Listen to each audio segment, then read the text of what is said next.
안녕하십니까. 반갑습니다. 한 달 만에 또 3대 예배로 주님 앞에 온 가족들이 모이게 하셔서 감사합니다. 오늘 우리가 찬양에서 드린 것처럼 하나님께서 우리 가운데 긍휼을 베푸시고 또 주님으로 말미암는 부흥의 역사들이 우리의 심령에 또 가정의 교회에 차고 넘칠 수 있기를 기도합니다. 우리 그런 의미에서 함께 서로 축복하며 인사해 볼까요? 주님의 부흥이 우리의 심령에 넘치기를 바랍니다. 이렇게 인사해 보겠습니다. 주님의 부흥이 우리 심령에 넘치기를 바랍니다. 아멘. 오늘은 나는 믿습니다 시리즈 10번째 말씀이 되겠습니다. 신앙 고백, 십자가에 못 박혀 죽으시고 이 고백을 가지고 말씀을 나누겠습니다. 잠깐 기도하겠습니다.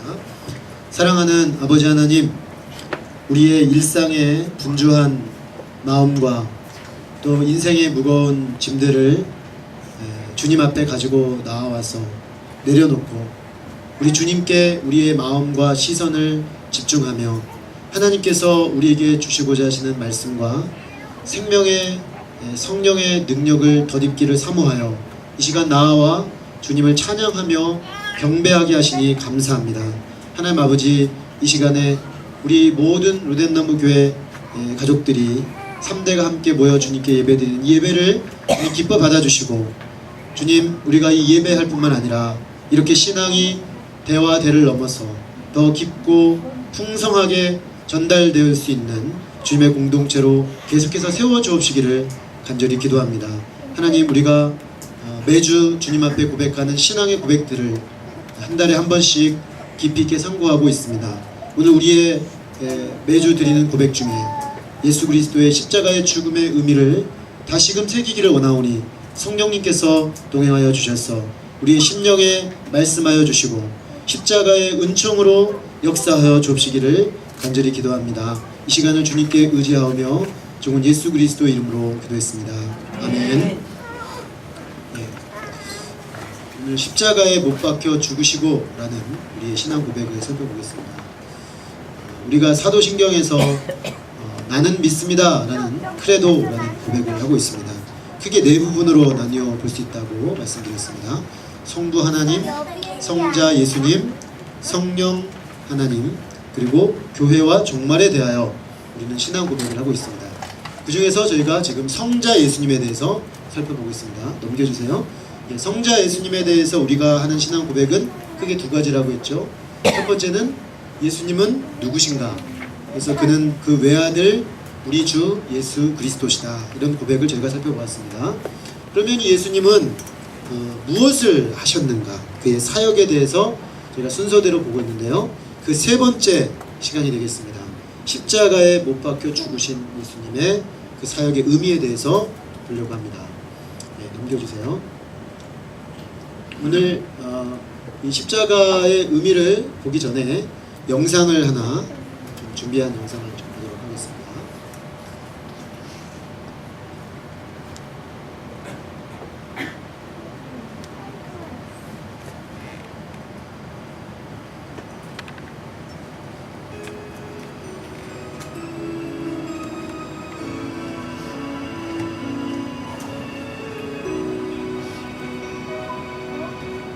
주님이 가신 길 보다 십자가 나의 죄를 나여 홀로 가신 길 걸음 걸음마다 흘리신 그 피가 나의 더러운 죄 사하셨네. 사랑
패션 오브 크라이스트라는 영화를 요약해 놓은 영상입니다. 우리 예수님이 이 땅에 오신 목적의 가장 중심에는 이 십자가의 죽음이 놓여져 있습니다. 근데 오늘날 제가 이 영상을 따로 다시 보여드린 이유는 십자가에 대한 많은 오해가 있기 때문입니다. 십자가 하면은 귀걸이 또는 교회의 건물의 옥상에 이렇게 세워져 있는 어떤 상징물 정도로 생각을 합니다.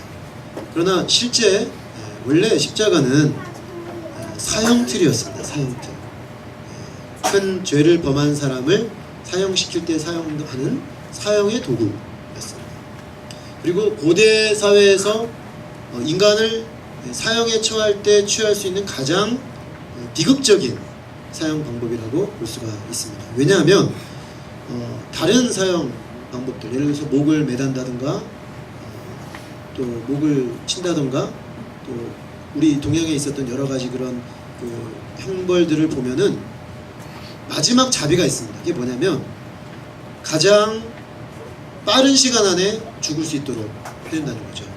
순식간에 죽음에 이르도록 한다는데 그 사형 제도의 어떤 마지막 자비가 있는 것인데 이 십자가형은 전혀 그렇지가 않습니다.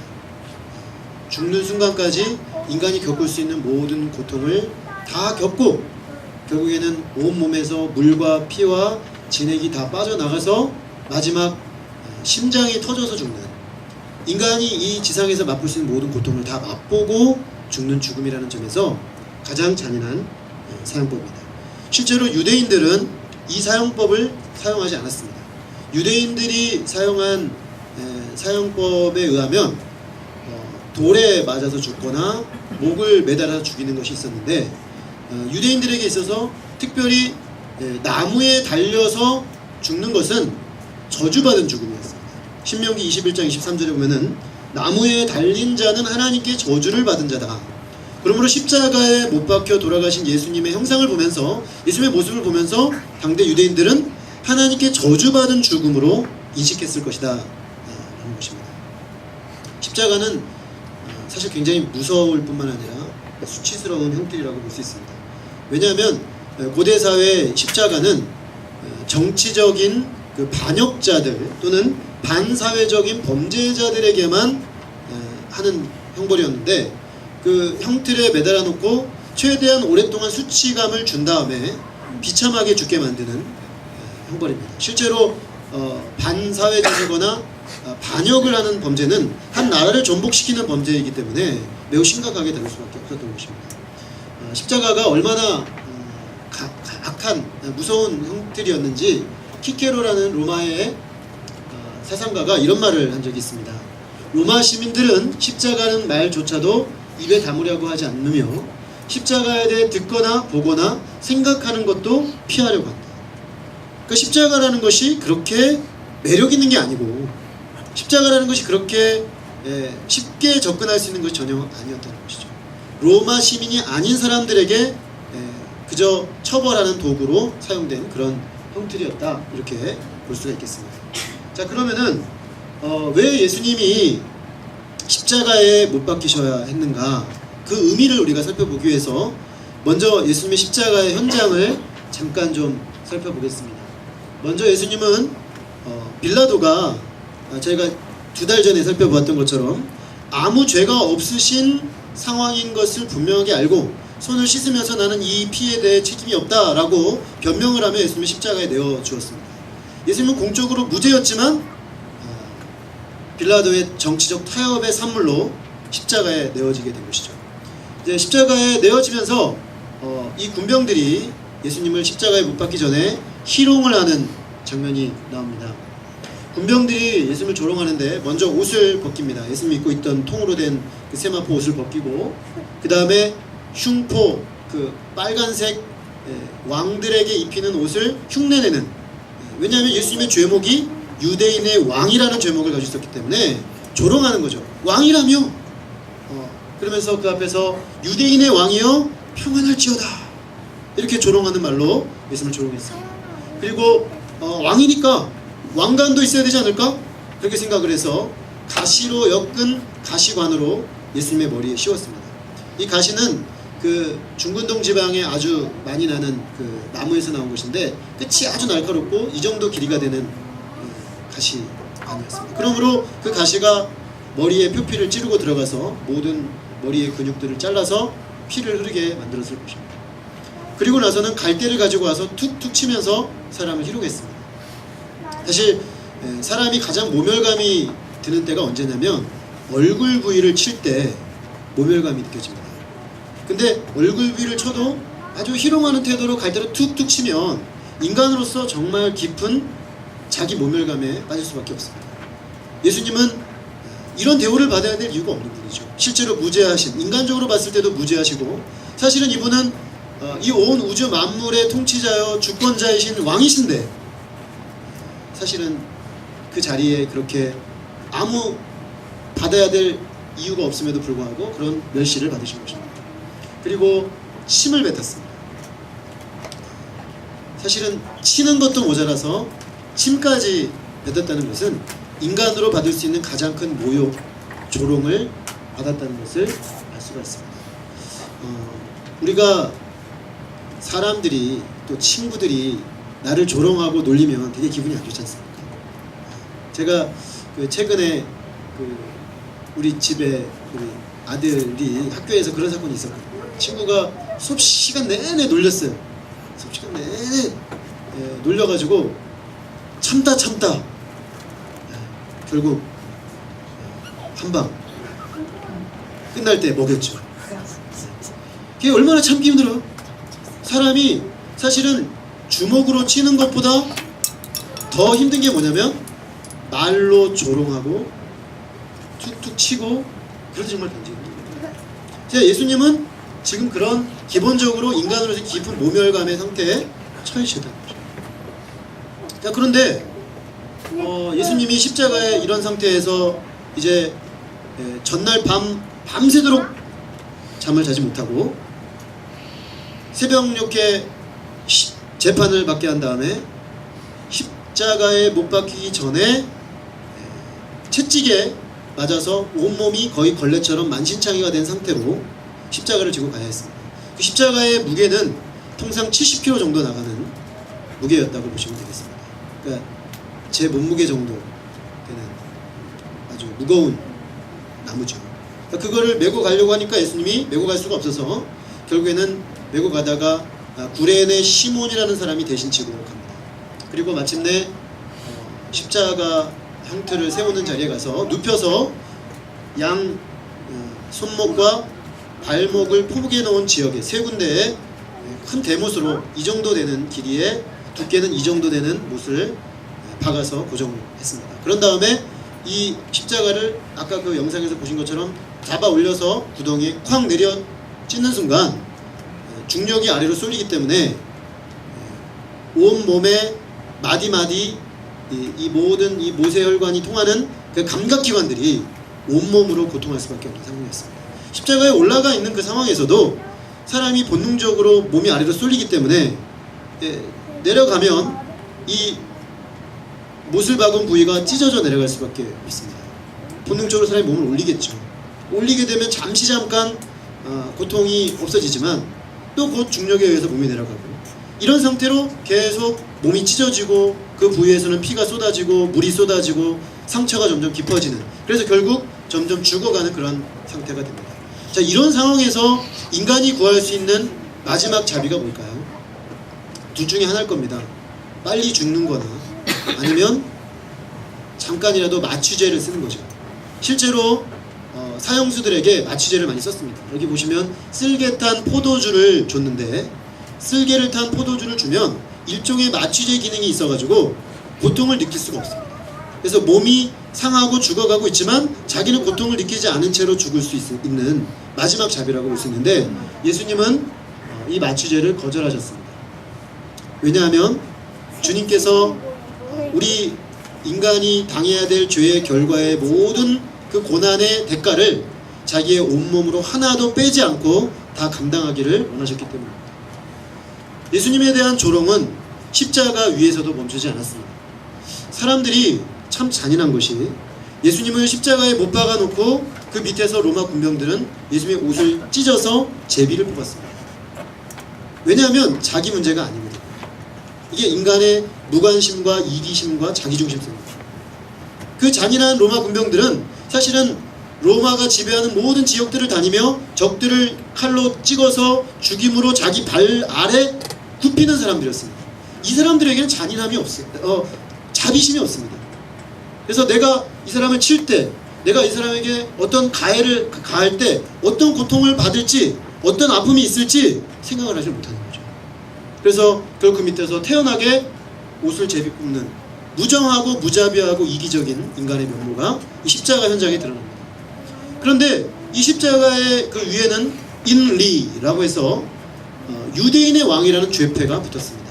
이 죄패는 매우 역설적인 죄패인데 원래 조롱하는 의미로 붙인 것입니다. 조롱하는 의미로 그는 유대인의 왕으로 죽었다. 왕감이 아닌데 왕도 아니면서 왕노릇 하려다가 반역죄로 죽었다라는 조롱의 의미였습니다. 그런데 이 유대인의 왕이라는 말은 실상 구약 성경에 의하면 하나님이 인류의 죄를 담당하기 위하여 우리를 위해 보내시는 하나님의 아들 독생자 예수 그리스도, 즉 메시아의 호칭이었습니다. 그 호칭을 3개 국어, 당시로 치면 모든 백성들이 알 수 있는 언어로 쭉 써놨습니다. 즉 다시 말하면 예수님은 사람들이 조롱하며 죽인 유대인의 왕이었지만 실제로는 하나님이 우리의 죄를 담당하시기 위해서 십자가에 내어주신 하나님의 아들로 메시아로 죽으신 진정한 유대인의 왕이신데 온 인류의 죄를 담당하신 유대인의 왕이라는 그런 표시입니다. 예수님이 십자가에서 고통하며 죽어가고 있을 때 그 밑에서 종교 지도자들과 또 그 옆에 양 옆에 달린 강도들과 또 그 수많은 무리들이 예수님을 조롱합니다. 뭐라고 조롱하냐면 십자가에서 내려오라. 남을 구원하였으되 자기는 구원할 수 없구나. 지금 십자가에서 내려오면 우리가 믿겠다. 네가 너 자신도 구원하지 못하면서 다른 사람을 구원한다고 하느냐. 자기 자신도 구원하는 증거로 십자가에서 내려오지 못하면서 어떻게 다른 사람을 구원하는 능력이 있다고 말할 수 있겠나. 이런 조롱이죠. 사람들의 무지함입니다. 왜냐하면 예수님이 십자가에서 내려오는 것은 어려운 문제가 아닙니다. 얼마든지 내려올 수 있습니다.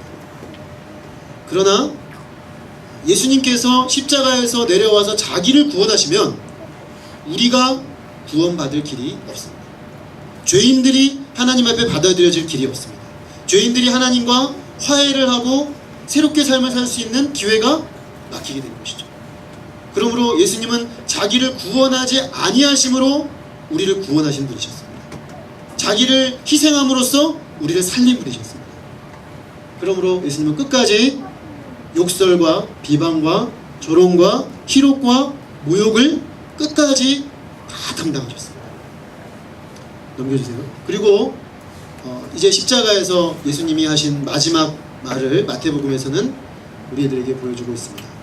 예수님이 십자가에 못 박히실 때 그 십자가 아래에는 여자들을 몇 명만 빼고 모든 제자들은 다 떠나고 없었습니다. 근데 이 제자들은 보통 제자들이 아니고 예수님이 아주 특별하게 사랑한 제자들이었습니다.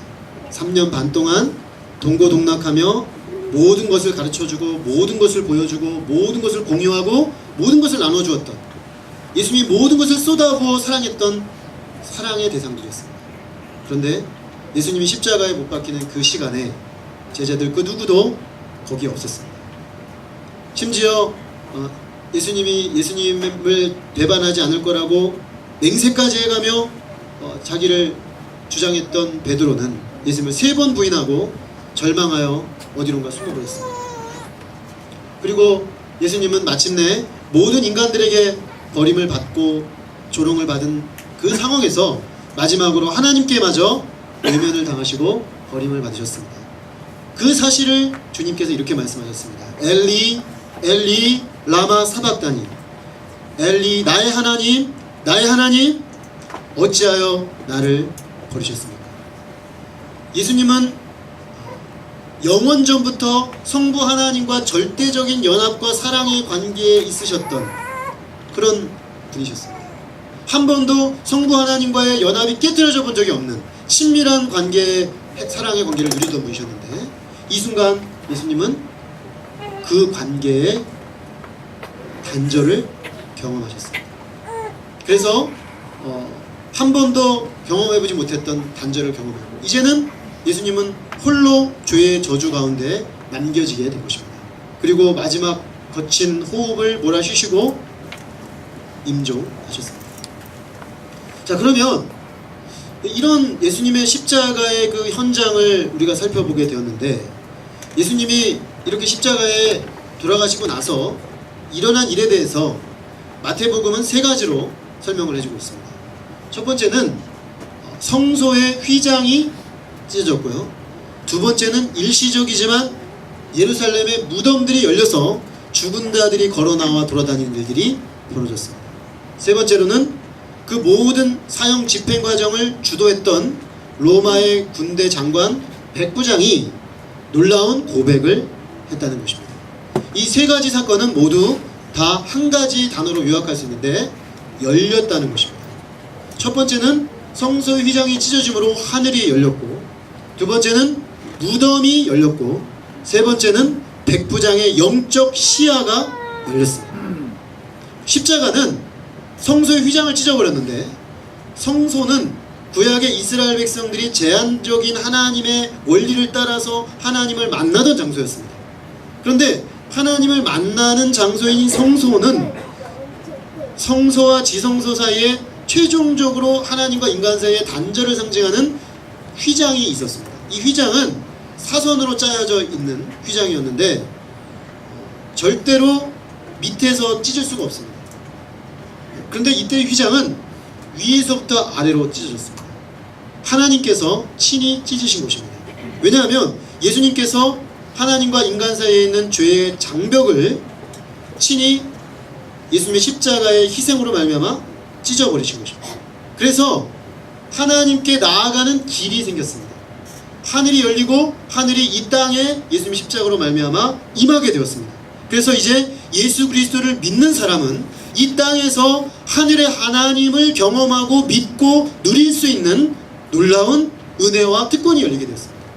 그래서 예수 그리스도를 주로 고백하는 사람들 안에는 하나님의 자녀가 되는 권세가 주어져서 예수님이 영원전부터 하나님과 누렸던 그 참된 교제와 임재가 오늘 이 땅에서도 가능하도록 영구적으로 길이 열렸다는 것입니다. 그리고 그 문은 지금도 열려 있습니다. 예수님을 내 마음에 인격적으로 믿고 고백하는 모든 사람에게 하늘이 열려서 이 땅을 사는 동안에 하늘을 경험하고 하늘의 임재를 누리고 하늘의 임재 가운데 살 수 있는 길이 열렸다는 것입니다. 두 번째는 무덤이 열렸습니다. 무덤은 죽음의 장소입니다. 죽음이 일시적이나마 사람들을 내어놓았습니다. 왜냐하면 예수님은 십자가에 죽으시고 부활하심으로 사망의 권세를 파하시는 부활의 주가 되시기 때문입니다. 그러므로 이 사건을 통해서 예수님은 이제 십자가를 통해 죽음에 매여있는 인생들에게 생명을 주시는 생명의 주가 되신다는 사실을 우리들에게 보여주신 것입니다. 히브리서에 보면 이런 말씀이 있습니다. 사람들이 사망을, 죽기를 두려워하여 일생에 매어 종노릇한다고 했습니다. 인생의 문제가 무엇입니까? 인생의 두려움이 근본적으로 어디서 옵니까? 죽음에서 옵니다. 죽고 싶지 않아서 사람들은 타협합니다. 죽고 싶지 않아서 사람들은 대충 삽니다. 죽고 싶지 않아서 내 중심적으로, 이기적으로, 자기중심적으로 삽니다. 죽고 싶지 않아서, 내가 죽고 싶지 않아서 옆에 사람을 죽이고, 내가 죽고 싶지 않아서 옆에 사람에게 해를 가하고, 내가 죽고 싶지 않아서 옆에 사람을 힘들게 만듭니다. 인생의 문제가 무엇이냐면 근본적으로 죽지 못한다는 데 있습니다. 죽는 것을 두려워한다는 데 있습니다. 왜냐하면 생명을 가지고 있지 못하기 때문인 것이죠. 생명을 상실했기 때문입니다. 예수님이 왜 십자가에 죽으셨습니까? 예수님은 우리를 대신하여 죽으심으로 영원한 생명의 문을 열기 위해서 죽으셨습니다. 그래서 예수님을 믿을 때 예수님과 함께 죽고 예수님과 함께 다시 사는 영원한 생명을 믿음으로 이 땅에서 기꺼이 자기 죽음의 길을 갈 수 있는 능력을 주기 위해서 십자가에 죽으신 것입니다. 세 번째로 백부장의 영적 시야가 열렸습니다. 이것이 가장 중요합니다. 예수님의 십자가는 영혼들의 눈을 엽니다. 영혼들의 눈. 백부장은 로마 사람입니다. 그는 빌라도의 명을 받아서 사형 집행을 처음부터 끝까지 집도했습니다. 그런데 그가 처음부터 끝까지 예수님의 사형을 집행하면서 발견한 것이 이 사형수는 보통 사형수랑 좀 달랐어요. 너무나 묵묵히 모든 그 사형의 고통을 다 감당합니다. 그리고 십자가상에 사신 그의 말을 들어보면 아버지 저들을 용서해 주십시오. 자기들이 하는 것을 알지 못합니다. 나의 하나님 어찌하여 나를 부르셨습니까? 내 영혼을 주님께 부탁합니다. 예수님의 맨 마지막 말씀은 다 이루었다 라는 것이었습니다. 이 예수님의 이 십자가상에서의 그 고통을 받으시는 모습과 그 모든 말씀들을 보면서 백부장의 한 번도 하나님에 대해서 생각해 본 적이 없고 한 번도 하나님이 어떤 분인지 알아보려고도 하지 않았던 이 영적으로 완전히 무지했던 이 백부장의 영적 눈이 열리게 되었습니다. 아, 이분은 살아계신 하나님의 아들이었구나. 그는 무력해서 죽은 것이 아니고 약해서 죽은 것이 아니고 어쩔 수 없이 죽은 것이 아니고 십자가에서 내려올 힘이 없어서 죽은 것이 아니고 하나님의 아들이었음에도 불구하고 기꺼이 인류의 죄를 위하여 십자가에 죽으신 것이구나 하는 것을 깨닫게 되었습니다. 그래서 그 영적인 눈이 열리고 이제 하나님을 보고 믿고 따르는 하나님의 백성이 된 것입니다. 십자가는 이처럼 열어버립니다. 하늘을 열고 죽음의 문을 열고 우리의 영적인 시야를 여는 일을 합니다. 지금도 이 예수님의 십자가의 복음을 심령에 영접하는 사람은 이런 열리는 역사가 일어나는 것입니다. 네, 십자가는 우리를 위한 십자가입니다. 세 가지로 생각을 해보겠습니다. 첫 번째로 예수님은 우리의 죄를 담당하기 위하여 십자가에 죽으셨습니다. 베드로전서 2장 24절 말씀을 함께 읽어보겠습니다. 시작. 친히 나무에 달려 그 몸으로 우리 죄를 담당하사. 나무에 달린 자마다 저주를 받은 자라고 했습니다. 그럼 왜 예수님은 하나님의 아들이신데 저주를 받은 자가 되셨습니까? 그는 인간의 몸을 입고 오셨지만 죄를 지으신 적이 없습니다. 그럼에도 불구하고 그가 왜 모든 죄의 저주를 담당하신 것입니까? 그것은 그가 나무에 달려 그 몸으로 우리의 죄를 담당하기 위해입니다. 다시 말하면 우리의 죄 때문입니다. 십자가가 우리에게 의미 있는 메시지로 의미 있는 생명의 능력의 말씀으로 다가오려면 우리의 죄를 깨달아야 합니다. 저 십자가가 나의 죄 때문이라는 사실을 받아들여야 합니다. 십자가를 바라보면서 그저 불쌍하다, 안 됐다, 참 힘드시겠다 그런 감정을 넘어서서 왜 예수님이 저렇게까지 고통당하셔야 했는가? 하나님은 우리를 사랑하시지만 또한 한편으로 하나님은 공의롭고 거룩하신 분이십니다. 공의로운 하나님은 죄를 그냥 볼 수가 없으십니다. 죄를 그냥 볼 수가 없죠.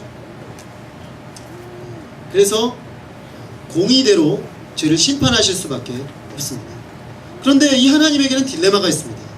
죄를 심판하고 죄를 정죄하고 죄를 없이 하시는 거룩하신 분이지만 동시에 죄인들을 사랑하신다는 거죠.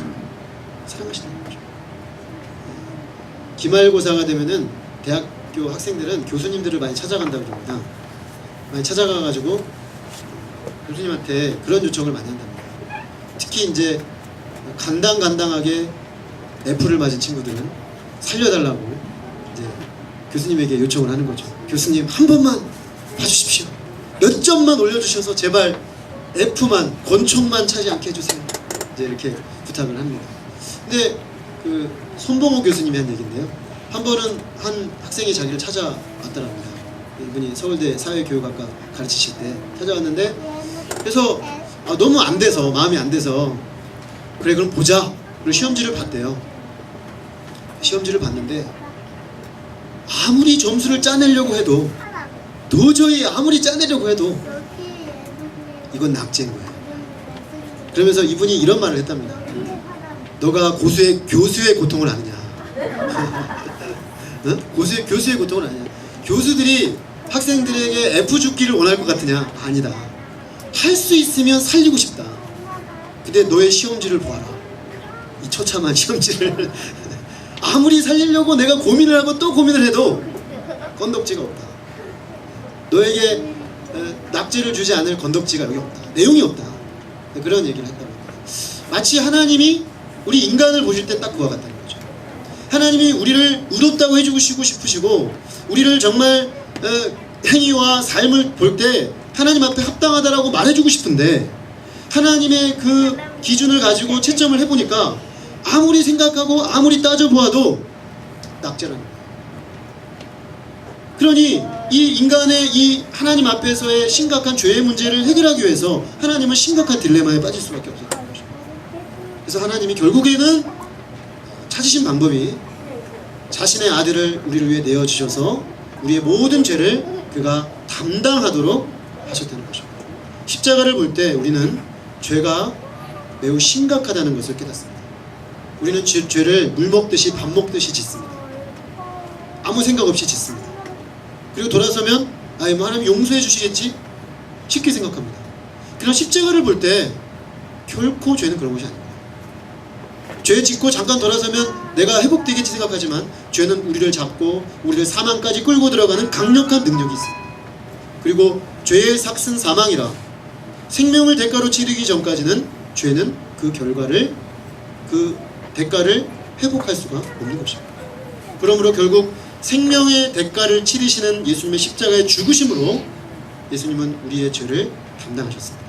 그러므로 우리 십자가를 볼 때 우리의 죄의 심각성을 깨닫음과 동시에 이런 우리의 죄를 위하여 죽으신 예수 그리스도의 놀라우신 은혜를 마음으로부터 감사해야 할 것입니다. 이 시간 우리가 예수 십자가를 바라보면서 나의 그 주홍같이 붉은 죄를 담당하시기 위해 죽으신 예수 그리스도의 은혜를 심령 깊은 곳에서부터 찬양하는 우리가 될 수 있기를 기도합니다. 둘째로 십자가는 하나님의 사랑의 확증입니다.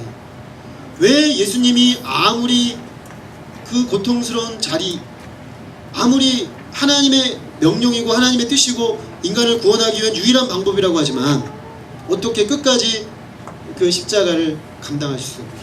거기에는 주님의 사랑이 있었다는 것입니다. 우리 로마서 5장 8절을 읽겠습니다. 시작. 우리가 아직 죄인 되었을 때 그리스도께서 우리를 위하여 죽으심으로 하나님께서 우리에게 대한 자기의 사랑을 확증하셨느니라. 하나님의 사랑을 십자가에서 확증했습니다. 그래서 우리는 십자가를 바라볼 때마다 하나님이 나를 사랑하실까? 하나님이 나를 사랑하신다면 내 삶에 왜 이런 일이 벌어지지?